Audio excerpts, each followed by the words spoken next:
ask you this. You may not really think about this all that often, but we still have rovers, a couple of them up on Mars exploring the red planet, and just exactly what's going on up there. One of the rovers is called Opportunity, and it just broke a record for the longest distance traveled on another planet. Now here this morning, very special guest, Dr. Larry Crumpler. He is the research curator of volcanology and space sciences at the New Mexico Museum of Natural History and Science, and he is actually on the team that maps out the rover's progress and its routes. Dr. Crumpler, it's good to see you. Welcome back. Thank you for having me on CASA this morning. This is incredible. So you're actually in charge, or you work with the group that's in charge of deciding where this rover goes and what it's doing up there. That's right. Yeah, we basically sit down collectively as a group every morning and decide what we saw last night and what we're going to do today, and we send it to the rover. It executes it, sends it back, and we start all over again every day. It boggles my mind. Let's talk about the reason you're here right now, particularly, is the milestone that you all just reached. Literally, how many miles has the Opportunity traveled? Now, I should mention, Opportunity is the rover that's been on Mars for what, about 10 years 10 now? years. Mm-hmm. Yeah. How far has it gone? 25 miles. And it may not seem like, oh, 25 miles. On Earth, that's not that far. No, it's in space, though. In space, that's a lot, and we're off-road. We're about 150 million miles away from the Earth, and it's it's been 10 years, and the main thing is it's a record. Basically, no other vehicle has ever traveled on the surface of another planet outside of the Earth more than 25 miles. And when you all sent this up, I don't know how many years ago, did you ever think that 10 years and 25 miles later you'd still be talking about it and it'd still be doing research for us? No, we expected the last 3 months and maybe go about 300 feet.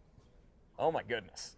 So this exceeded expectations. So in this time, what have you all learned about Mars? Oh boy, you could make a long list, and there's some really important things we discovered early on about the conditions of past, possible conditions related to life on Mars in the past. But really, the thing that I think a lot of us have really learned is that now Mars is actually a place. I mean, when you look at it, it's really a place that reminds you very much of New Mexico in many ways. I mean, it's a place that is really familiar in many ways. So. Okay, so you say it reminds us of New Mexico. How so? Is it barren? Does it have the mountains? Is it deserty? Yeah, everybody that looks at it says, gee, that reminds me of my backyard. And I think it's because New Mexico is a semi-arid climate, and Mars is, of course, very arid.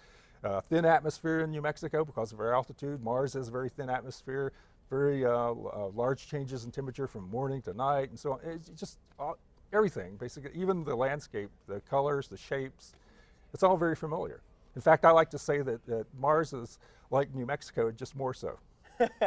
It's incredible. So when you talk about the rover traveling these 25 miles, it's not been a smooth ride then. No. It's had to, we've seen some of the pictures of the tires. They're kind of off-road, like ones from a remote-controlled car or something.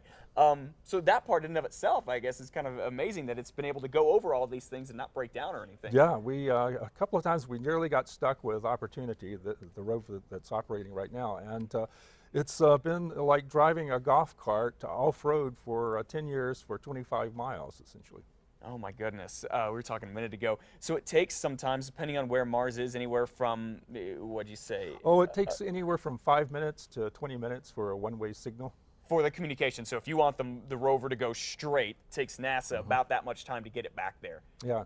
Okay. Yeah, so basically what we do is we just tell the rover in the morning what we want it to do, it does it, then in the afternoon it sends the data back, and then we start all over again. But we really don't operate it with a joystick or anything like that. It's on its own. It's on its own. So you have this one, Opportunity. You have Curiosity, which we saw some incredible stuff with. It landed just about 2 years ago. And then today, as a matter of fact. 2 years ago today? Yeah, You're kidding me. This is the anniversary, yeah. That is awesome. Okay, and I guess there's another one being planned to go up. Some scientists at Landau developed this laser, and that's going to go up, what, another 5 or 6 years? Yep, 5 years, yeah.